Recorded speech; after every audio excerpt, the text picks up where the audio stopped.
Well, hi everyone, Sean Humphreys here. Welcome to this edition of the Take Charge of Change podcast. In this podcast, we're going to talk about something very simple that's going to improve your energy, your cognitive powers, and your capacity to stay focused, which are three critical things for professional success.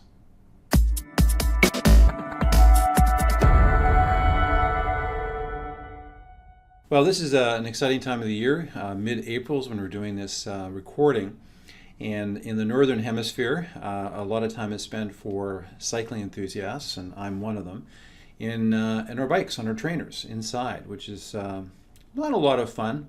I call it my pain cave. So in the winter months, I'm on my bike trainer, I'm watching videos and movies and all kinds of things to try to keep myself in shape for what will eventually be the road season. And so we're right on the cusp of getting bikes out, and I'm really looking forward to getting my road bike out and enjoying the great outdoors and riding solo, riding with friends. It's going to be a great time.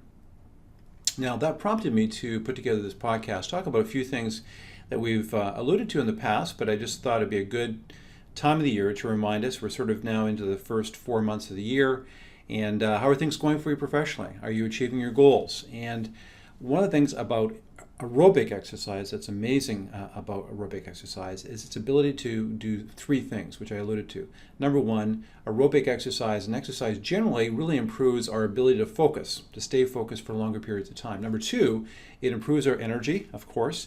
And number three, it improves our cognitive capacity. Now, if you could take those three things, that triad's very, very powerful. And all it is just aerobic exercise or exercise generally.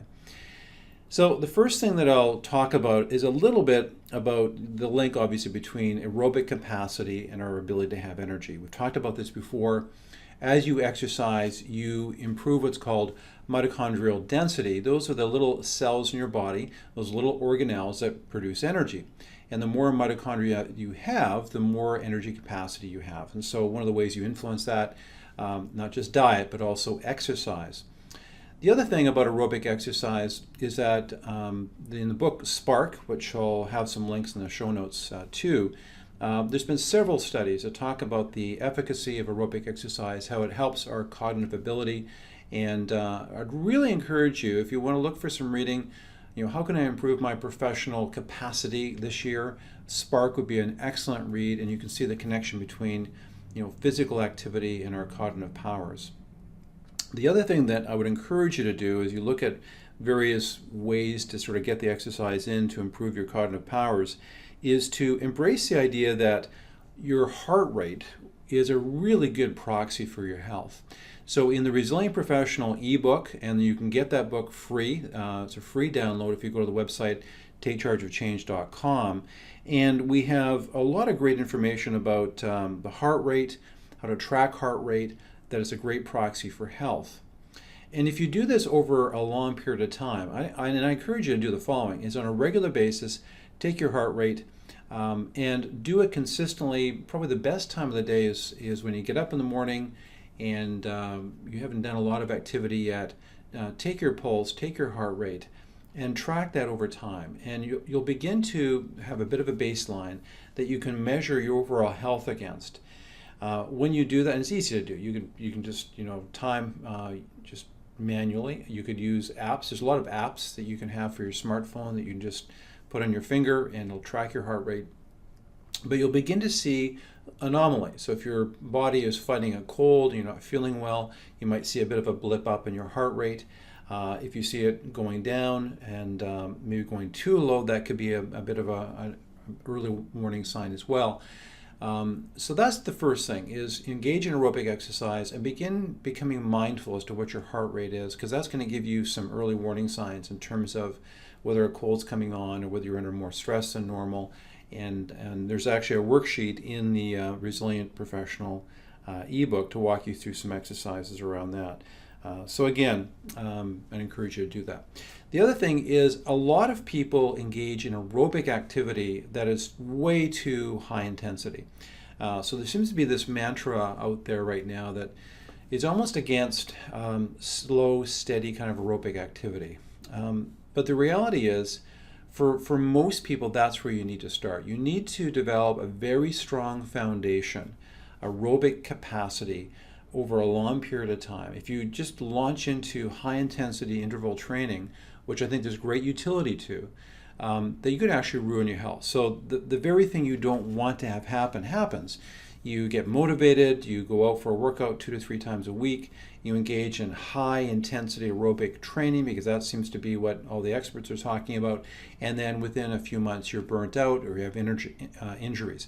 So what you should do is over a period of time, a number of months, is to build a strong, steady base. And the models around heart rate monitoring, it's 220 minus your age is your maximum heart rate, and then there's equations to go down from there in terms of what aerobic training is. Ignore that. Dr. Phil Maffetone, who I allude to in my Resilient Professional ebook, talks about the MAF formula. It's 180 minus your age, but there's a whole bunch of other calculations he does. I'd encourage you to go to our book, take a look at the information there. Most people are working out initially at way too high a heart rate.